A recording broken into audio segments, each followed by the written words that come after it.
I recall from my childhood an episode of Memphis Wrestling where an arena clip of an AWA World Championship match between AWA champ Nick Bockinkel and Jimmy Valiant was shown.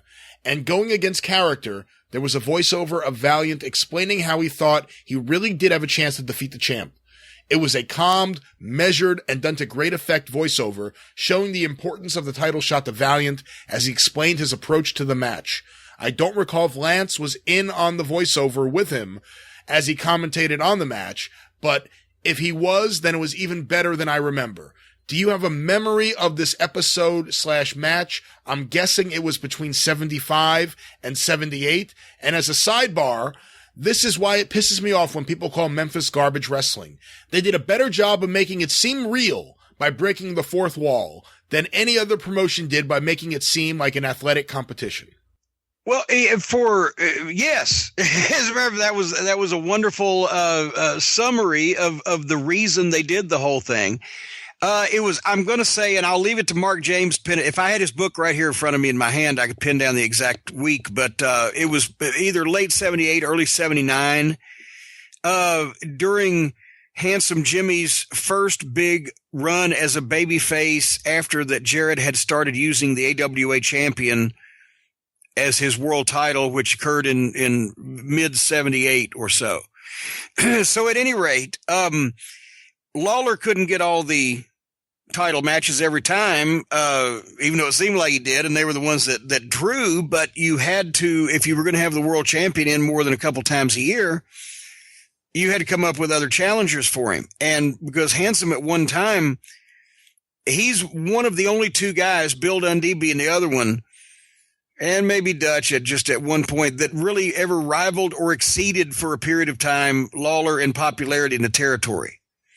And on a couple of occasions, Handsome Jimmy was more over than Lawler, and then, it switched back, obviously. But anyway, but Jimmy Valiant and Nick Bockinkel, I can see Jerry Jarrett sitting there going, this is a complete stylistic mismatch. And so what they need to do is they need to, obviously Nick would have been the guy to call it, and they would need to do enough wrestling that Nick did not look out of place, but Nick would have to bend a little bit more to Handsome style than Handsome would, but Handsome would still have to catch up, and he'd be doing some scoop slams and probably a few arm drags. and I can see Jarrett as part of trying to make something out of it, also telling Handsome, don't come out and be over I remember seeing it and hearing it. So he wasn't out there over the top. Woo, must say Handsome's on Pluto today, baby. He was low key and he was like this, and like Nick Buck, when Handsome Jimmy was the man here. He didn't just start talking like a Rhodes Scholar or goddamn, a bookkeeper reading notes, but he took it down to his Handsome Jimmy voice when he put up the $20,000 in cash to Jerry the King Lawler after I broke that bottle over your head, Lawler. That type of Handsome Jimmy, and made it seem realistic. He was going for the world championship.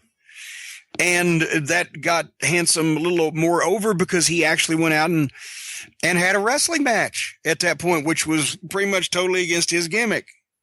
Before we go, one last thing George did ask here.